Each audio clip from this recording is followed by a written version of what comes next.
ஒரு அந்நிய ஆண் முன்னால் ஒரு பெண் தலையை திறந்திருக்கும் போது இப்லீஸ் அவளின் மீது ஆதிக்கம் செலுத்தி அவள் கூந்தலை அழகுபடுத்தி காட்டி அந்த அந்நியவனை தவறான பார்வை பார்க்கிற வரைக்கும், தவறான பார்வையாக அவன் பார்வையை மாற்றுகின்ற வரைக்கும் அந்த பாவி, அந்த ஷைத்தான் அந்த பெண்ணை விட்டு அகல்வதில்லை என்று சொல்லப்படுகிறது. அல்லாஹ் பாதுகாப்பானாக,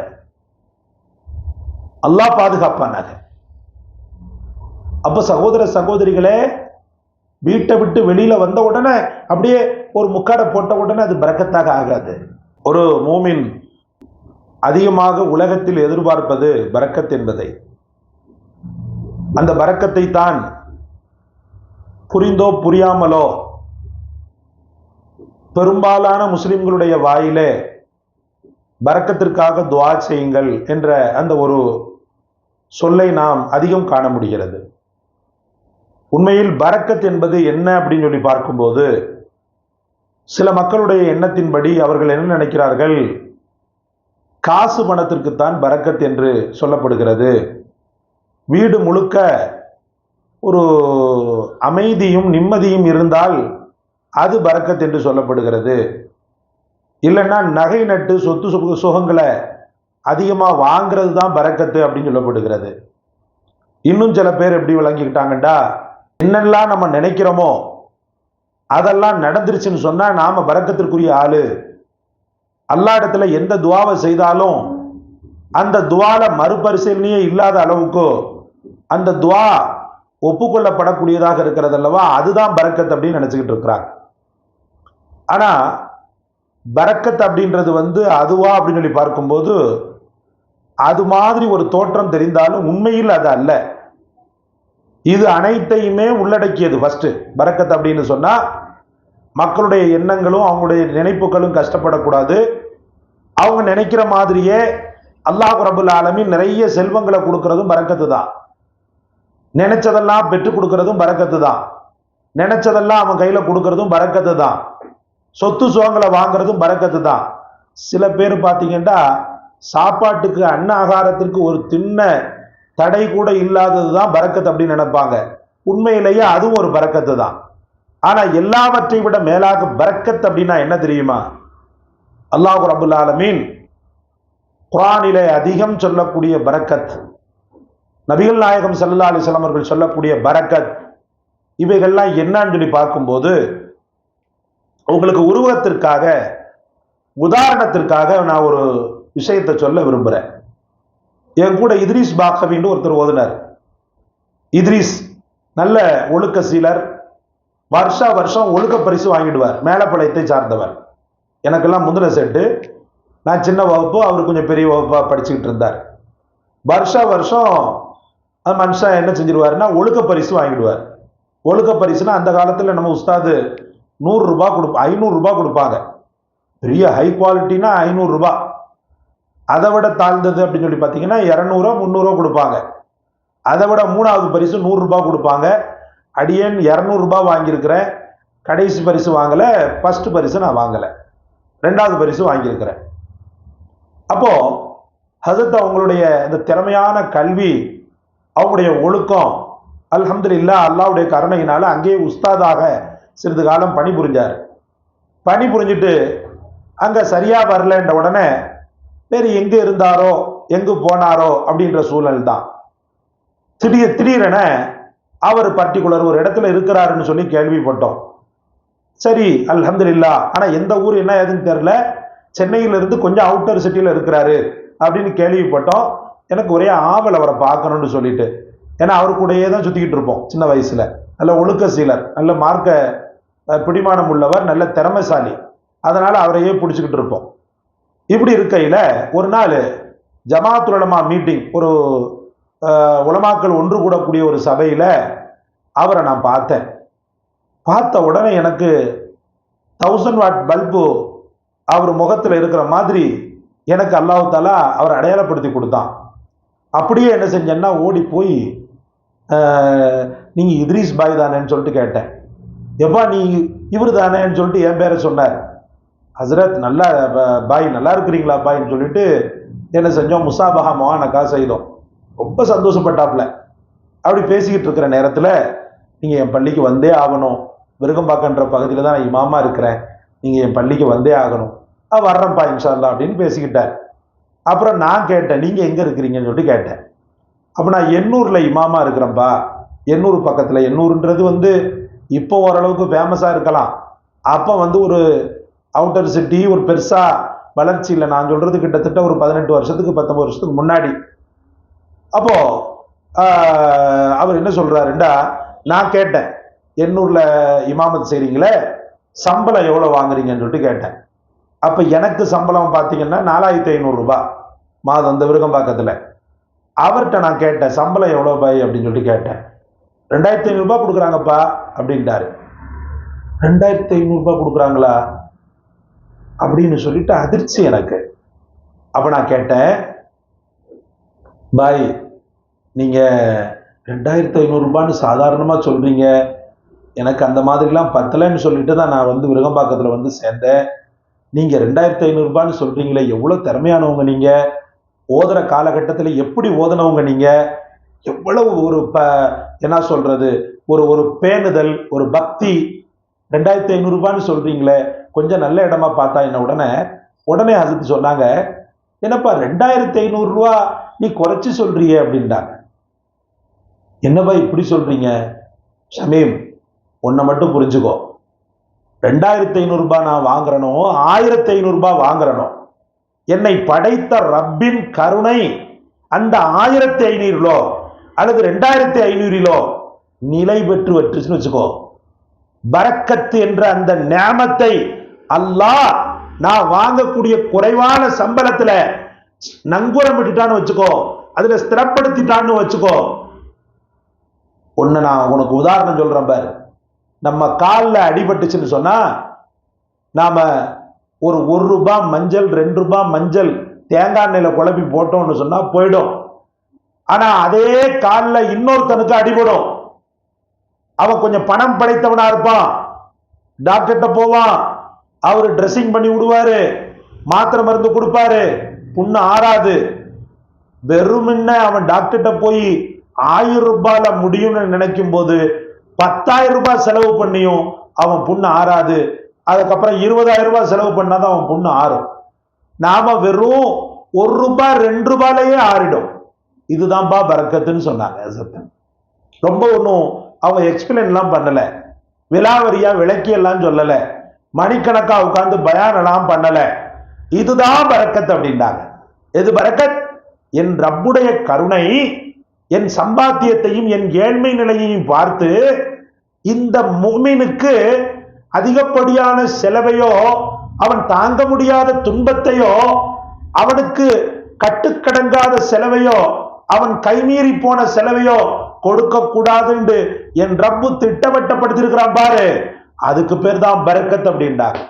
அப்படியே கண்கள் நீர் திவலைகள், கண்கள் நீர் கசிய ஹசரத் அவங்கள்ட்ட நீண்ட நேரம் பேசிக்கொண்டு ஒரு சின்ன ஞானத்தை அல்லாஹ் எனக்கு தந்தான்ற ஒரு திருப்தியோடு அந்த இடத்தை விட்டு நான் வெளியேறினேன். நான் என்ன சொல்ல வர்றேன் என்று சொன்னா, பரக்கத் என்பது இதுதான். வாழ்க்கையில் அல்லாஹ் ரப்புல் இஸ்ஸத் உங்களுக்கு தந்த அந்த செல்வம், உங்களுக்கு தந்த அந்த அழகான அந்த ஒரு ஒரு ஒரு ஒரு பணம், அந்த பணம் அந்த செல்வம் எந்த வகையிலும் மனம் கோணாத அளவுக்கு பரக்கத்தான முறையில் ஆகுமான வழிகளில் உங்கள் மனதில் இன்பத்தை தரக்கூடிய விதத்தில் செலவழிக்கப்படும் அல்லவா, அதற்குத்தான் பரக்கத். அதற்குத்தான் பரக்கத். இப்ப நீங்க புரிஞ்சிருப்பீங்கன்னு நினைக்கிறேன். கோடி கோடி செல்வத்தை தந்து பல கோடி நோய்களை தந்தால் அது பரக்கத்தா? கோடி கோடி செல்வங்களை தந்து அந்த செல்வங்களை எப்படி பாதுகாக்க போகிறேன் என்று தூக்கமும் இல்லாம நிம்மதியும் இல்லாம துடிச்சு கொண்டு புழுவா துடித்து கொண்டிருக்கிறானே, அது பரக்கத்தா? அது பரக்கத்தா? அது பரக்கத்தல்ல. கொஞ்சமா கொடுத்தாலும் அதுல என் பொண்டாட்டி பிள்ளைகளை சந்தோஷப்படுத்திட்டு நானும் சந்தோஷப்பட்டுட்டு என் ரப்புடைய பாதையிலையும் கொஞ்சம் கொடுக்குறேன் பாருங்களேன், அதுதான் பரக்கத். அல்லாஹ் அந்த பரக்கத்தை, அந்த செல்வத்தை உங்களுக்கும் நமக்கும் அபரிதமாக தருவானாக. இந்த பரக்கத்தை முதல்ல ஒரு பொம்பளை தான் என்ன செய்யறாண்டா, வீட்டுக்குள்ள கொண்டு வரதுக்குண்டான காரணியாக இருக்கிறார்.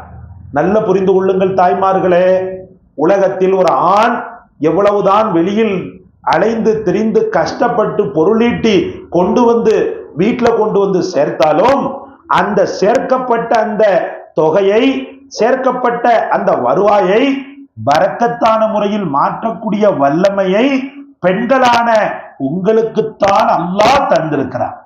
முதல்ல பரக்கத்துக்குரிய காரணத்தை சொல்லிக்கிறேன். ஹசரத் சையத்னா அலி ரலியல்லாஹு அவர்கள் சொன்ன அந்த ஒரு சொற்றொடர நான் உங்களுக்கு சொல்லணும்னு ஆசைப்படுறேன்.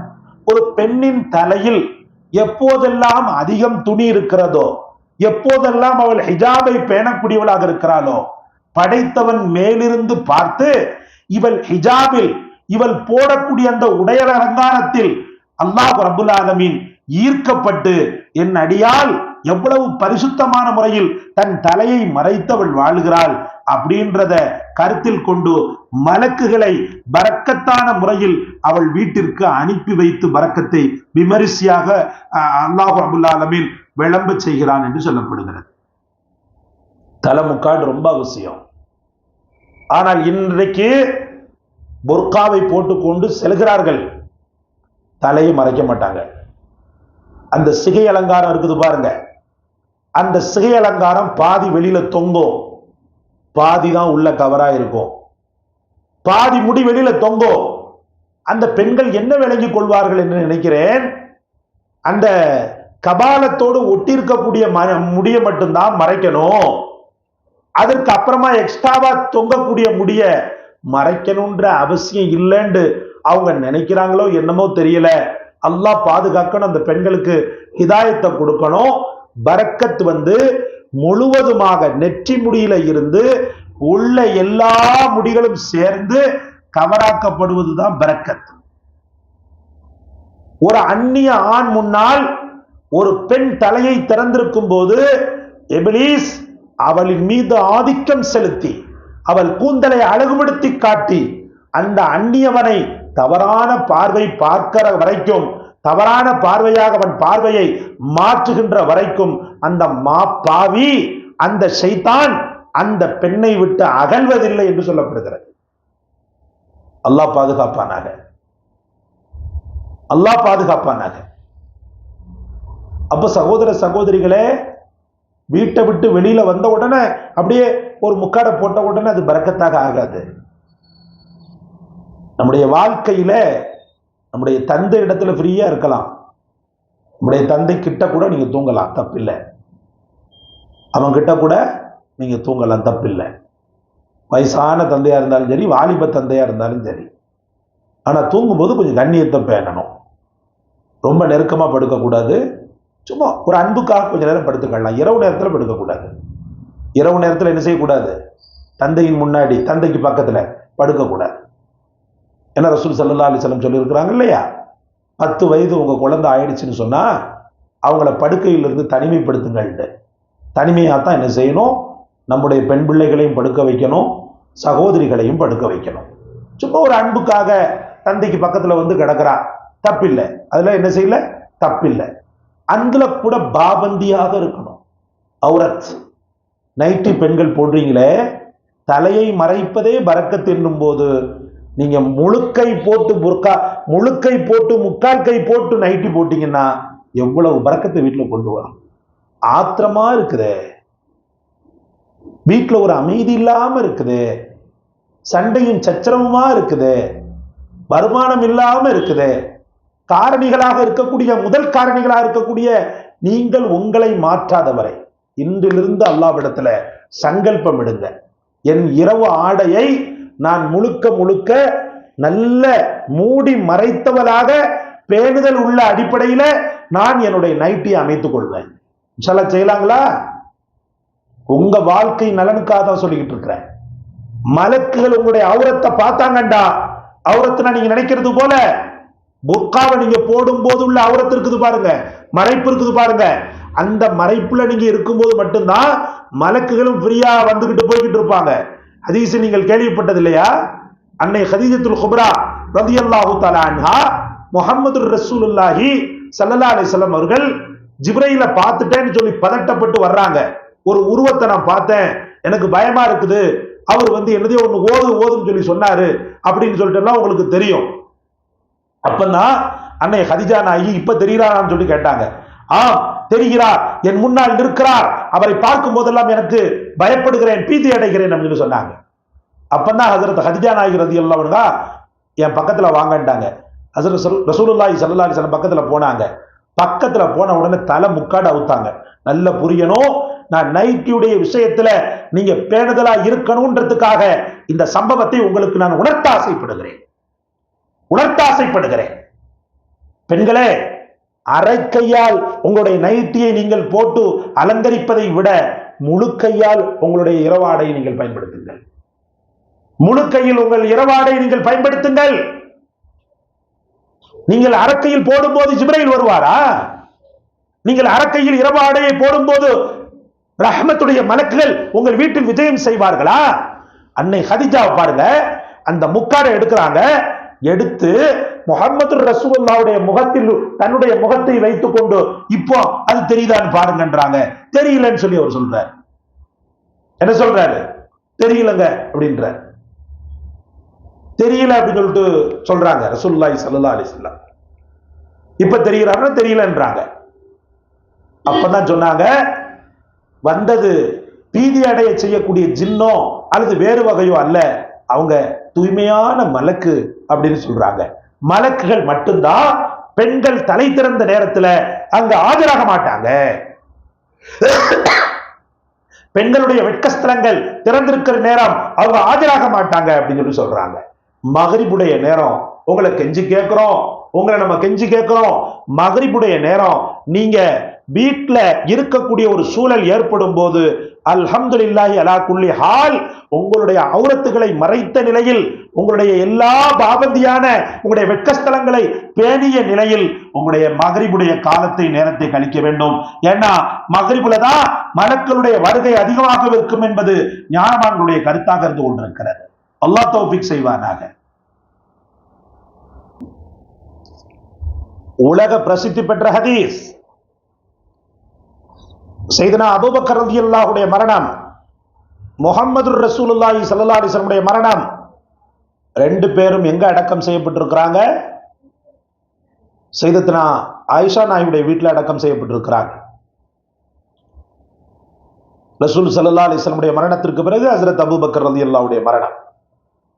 ஆயிஷானுடைய வீட்டுக்குள்ள இன்னைக்கு நீங்க போறீங்கல்ல, உம்ராவுல போறீங்கல்ல, மஸ்ஜித் நபவி, அந்த மஸ்ஜித் நபவிக்கு பக்கத்துல ரசூல் ஸல்லல்லாஹு அலைஹி வஸல்லம் தர்பார், அன்னை ஆயிஷா நாயுடைய வீடு, ஆயிஷா ரலியல்லாஹு அன்ஹா அவங்களுடைய வீடு. சையதுனா உமருக்கு அல்லாஹ் அருள் பாலிக்க வேண்டும். சையதுனா உமர் ரலியல்லாஹு, எதிரி ஒருவன் ஃபெரோஸ் என்பவனால் வஞ்சனையான முறையில் குத்தப்பட்டு உயிருக்கு போராடி கொண்டிருக்கக்கூடிய அந்த சூழலில் அருமையான மகன் அப்துல்லாவிடத்துல சொல்றாங்க ஹஜ்ரத் உமர், அன்பு மகனே, அன்னை ஆயிஷா ரலியல்லாஹு அன்ஹா அவர்களிடத்துல நான் ஒரு அனுமதி கேட்டதாக சொல்லிவிடம்மா. என்ன அனுமதி? உலகத்தின் வாழ்க்கையில் ரசூலை நான் பிரிந்தது கிடையாது. என் நினைவுகளும் என் கற்பனைகளும் எல்லாமும் என் ரசூல் தான். அபூபக்கர் ரலியல்லாஹு அவர்களுக்கு அல்ஹம்துலில்லாஹ் அல்லாஹு தஆலா பெரிய தௌஃபீக் செஞ்சிட்டான். உங்களுடைய வீடா இருக்கிறதுனாலையும் தந்தையாக அவர் இருக்கிறதுனாலையும் அவருக்கு அனுமதி கொடுத்து அவரை உங்கள் கணவரான ஹஜரத் முஹம்மது ரசூலுல்லாஹ்க்கு பக்கத்துல வச்சுட்டீங்க. ஆனால் எனக்கும் உங்களுக்கும் எந்த சம்பந்தமும் இல்லை. உங்களுடைய வீடை நான் உரிமை கோர எனக்கு எந்த அருகதையும் இல்லை. ஆனாலும் முஹம்மது ரசூலுல்லாஹ்வை பிரிந்து என்னால் இருக்க முடியாது. ரசூலுடைய முபாரக்கான அந்த தர்பாரில் ரசூலுக்கு அருகாமையிலேயே நான் இருக்க வேண்டுமே, அதற்கு தங்களுடைய உள்ளமும் தங்களுடைய கருணையும் ஒத்துழைக்க வேண்டுமே அப்படின்னு மகனே போய் கேட்டுட்டு வான்னு சொல்லி அனுப்பிச்சு வைக்கிறாங்க. அல்லாஹ் ரஹ்மத் செய்யணும் ஆயிஷா நாய்க்கு. பெண்கள் எப்படியெல்லாம் வாழ்ந்திருக்கிறாங்க. அல்லாஹு அக்பர். எங்க அல்லாஹ்னு வரும்போது, அவன் ரசூலுன்னு வரும்போது அவங்களுடைய கற்பனைக்கு முக்கியத்துவம் இல்லை, அவங்களுடைய ஆசைகளுக்கு முக்கியத்துவம் இல்லை, அவங்களுடைய லட்சியங்களுக்கு முக்கியத்துவம் இல்லை. ஏன்னா ஹஜ்ரத் ஆயிஷா கற்பனை வச்சிருந்தாங்க. எப்படி கற்பனை? என் தந்தை கூடவும் என் கணவர் கூடவும் நானும் சேர்ந்து இந்த மக்பராவில் இருக்கணும்னு சொல்லி ஆசை வச்சிருந்தாங்க. போதுமா? ஒரு பெண் நினைக்கிறது தானே, ஒரு பெண்மணி நினைக்கிறது தானே. அன்னைக்கு ஒரு பெண்மணி சொல்லுவா, நமக்கு தெரிந்த ஒரு சகோதரி, நான் இறந்து போயிட்டா இப்ப என் கணவரை நீங்க அடக்கம் பண்றீங்க இல்லையா, அதுல அடையாளப்படுத்திட்டு என்னையும் அவர் பக்கத்திலே அடக்கம் பண்ணிருங்க. ஓ, இப்படி ஒரு காதலா அப்படின்னு சொல்லிட்டு நம்ம அப்பதான் யோசிச்சோம். அப்ப சகோதரர்களே, சையதுனா முஹம்மது ரசூலுல்லாஹ், யாரோ பேசிட்டு இருக்கிறாங்களா? யார் அது? யாரோ பேசிட்டு இருக்கிறாங்களா? கையான்னு முஹம்மது ரசூலுல்லாஹ் என் அன்பு கணவர், அவங்க பக்கத்துல நான் இருக்கணும். என் அன்பு தந்தை, எனக்கு தாய்க்கு தாயாக தந்தைக்கு தந்தையாக இருந்து என்னை போஷித்து பாதுகாத்தவங்க, ரசூலுக்கு எனக்கு என்ன கல்யாணம் பண்ணி கொடுத்தவங்க, அவங்க பக்கத்துல நான் இருக்கணும். எல்லாரும் உள்ள ஆசை தானே, தவிர என் வீடு அது, என் வீட்டுல தான் நான் அடக்கப்படணும் அப்படின்னு ஒரு லட்சியமே வச்சிருந்தாங்களா ஹஜ்ரத் ஆயிஷா நாயகி. அந்த லட்சியம் நெஞ்சம் முழுக்க இருக்கின்ற நேரத்தில் அப்துல்லா வருகிறார். அஸ்ஸலாமு அலைக்கும் யா உம்முல் முஃமினீன், மூமின்களின் தாயே, அஸ்ஸலாமு அலைக்கும். அலைக்கும் சலாம் சொல்லிட்டு அவரை வர வைக்கிறாங்க. அப்பதான் சொல்றாரு, என் அன்பு தந்தை உயிருக்கு போராடிக்கிட்டு இருக்கிறாங்க. ஆமாப்பா, நானும் கேள்விப்பட்டேன்.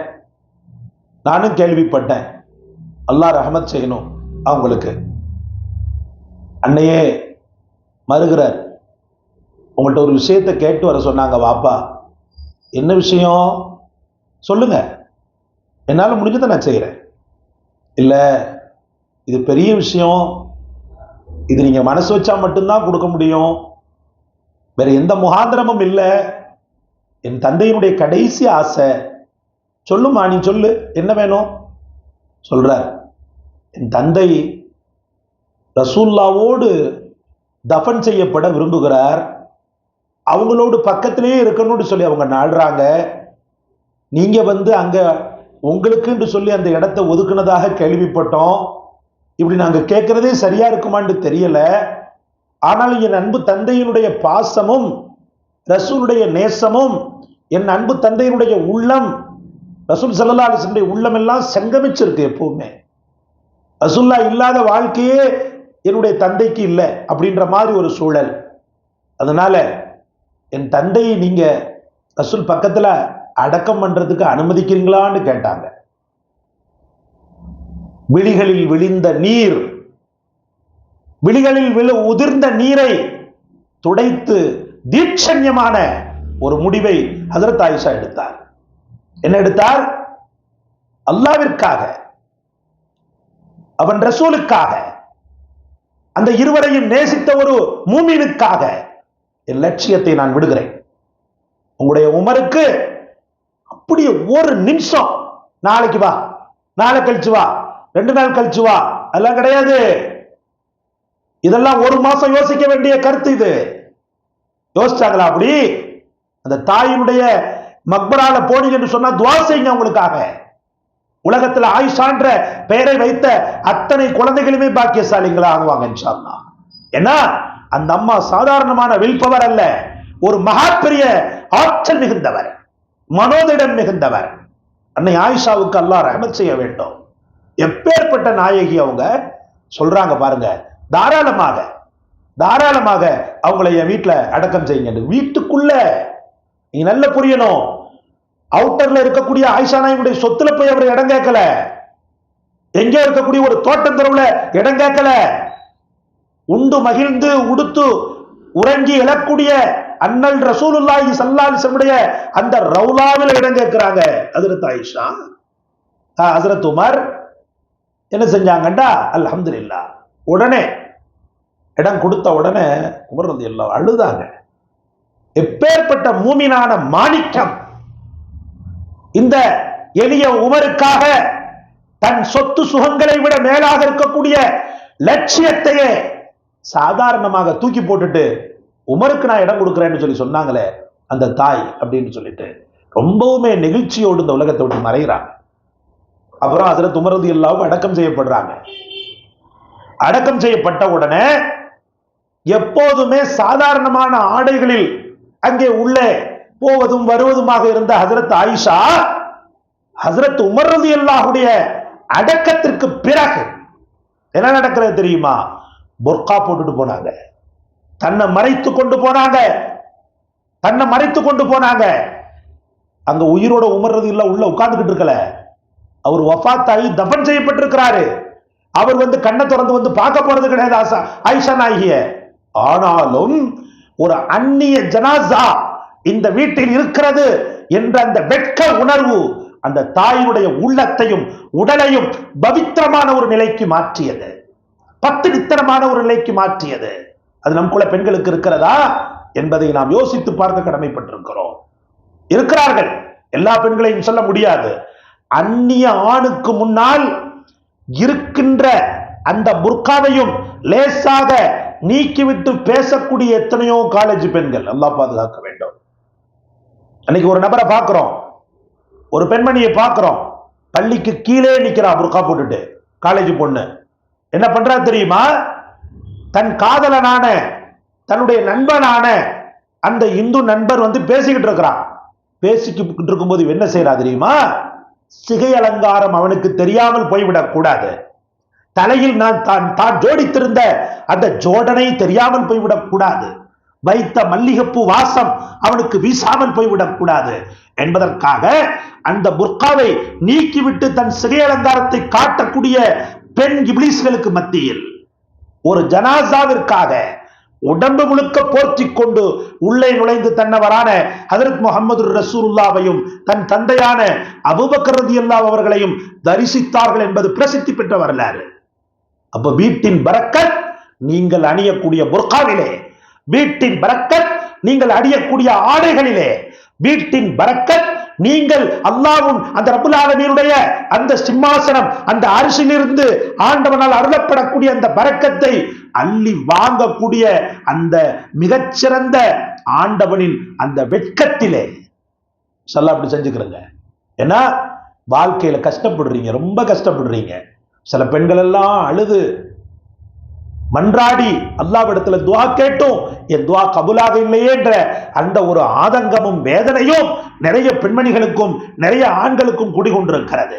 அவர்கள் செய்யக்கூடிய முதல் வேலை, படைத்தவனுக்கு உகந்த உடைய அலங்காரத்தை மேற்கொள்ளுங்கள். புர்கா போட்ட பெண்களே, என் பிள்ளைகளுக்கு சேர்த்து தான் சொல்றேன், இன்றிலிருந்து இந்த ஜிகு ஜிகு ஜிகனாக்களுக்கு ஹராமை கொடுங்கள், ஜிகு ஜிகு ஜிகனாக்களுக்கு ஹராமை கொடுங்கள், ஹராம் என்ற மூலத்தை பூசுங்கள். எப்படி நீங்கள் ஒரு உஸ்தாதாக ஒரு மாணவியாக நீங்கள் மதரசாக்களில் பயணிக்கும் போது அல்லாஹ் மஹதி ஹசரத் அவர்களுக்கு கிருபை செய்ய வேண்டும், பெரிய ஹசரத் அவர்களுக்கு கிருபை செய்ய வேண்டும். இங்கே உஸ்தாதாக பணிபுரியக்கூடிய என் மகள் முதற்கொண்டு அனைத்து உஸ்தாதாக்களுக்கும் அல்லாஹ் ரஹ்மத் செய்ய வேண்டும். என்ன அழகான ஆடை! காலேஜுக்குள்ளே, அரபி காலேஜுக்குள்ளே உள்ளே நுழையும் போது உங்களுடைய ஆடை அலங்காரங்கள் நான் வெளியிலிருந்து பார்ப்பதுண்டு. ஒரு அரபு நாட்டு தேவதையை போல.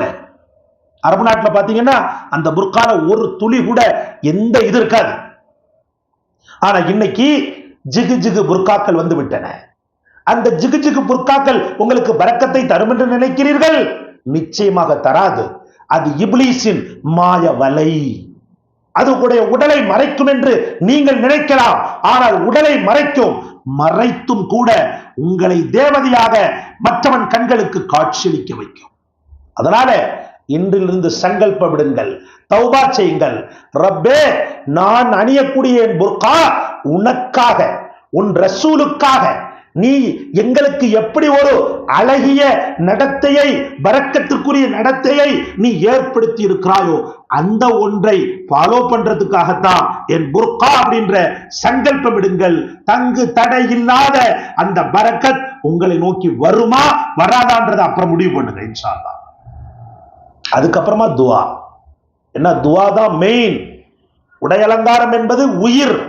அதுக்கப்புறம் பாத்தீங்கன்னா உடல் துஆ. பரக்கத்திற்கு உயிர் வந்து என்னதுதான்?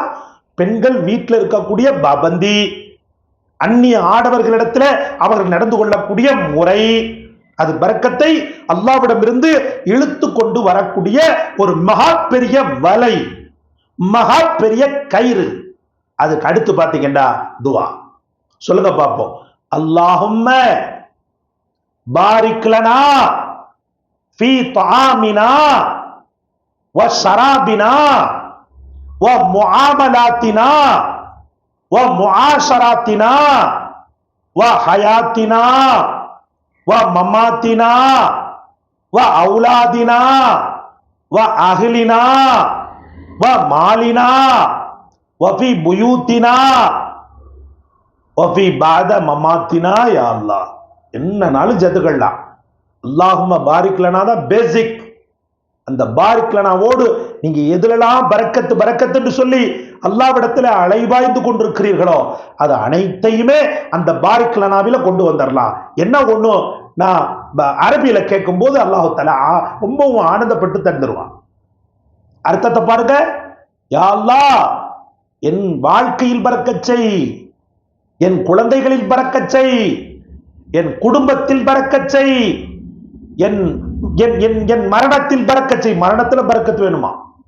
மரணத்துல பரக்கத்து இருந்தா தானே நிறைய மக்கள் வந்து துஆ செய்வாங்க. அது பரக்கத்தான மரணமா இருக்கணுமே, இழிவான மரணமாக இருக்கக்கூடாது.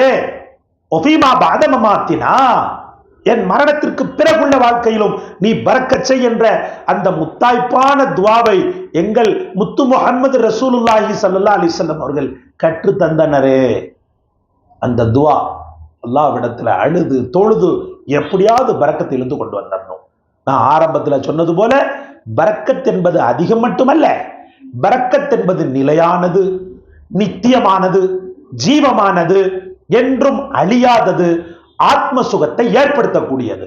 அல்லாஹ் நம் அனைவருக்கும் அந்த பரக்கத்தை அள்ளி வழங்குவானாக. நம் முன்பின் பாவங்களை எல்லாம் மன்னிப்பானாக. உடல் விஷயத்தில் வேறு வகையான நடைமுறை பழக்கங்களில் என் ரப்புவுக்கு அவன் இதயத்தை குத்தி கிழிக்கக்கூடிய வேதனைகளை நான் என் பாவத்தின் காரணமாக அளித்திருந்தால் அந்த ரப்புல் ஆலமீன் அந்த பாவத்தை எல்லாம் மன்னித்து என்னை சிறந்த மூமினான ஆணாக, சிறந்த மூமினான பெண்ணாக அல்லாஹ் ரப்புல் இஸ்ஸத் வாழ வைத்து மரணிக்க செய்வானாக. வாஹிரு தாவானா அனில் ஹம்துலில்லாஹி ரப்பில் ஆலமீன். அஸ்ஸலாமு அலைக்கும் வரஹ்மத்துல்லாஹி வபரகாத்துஹு.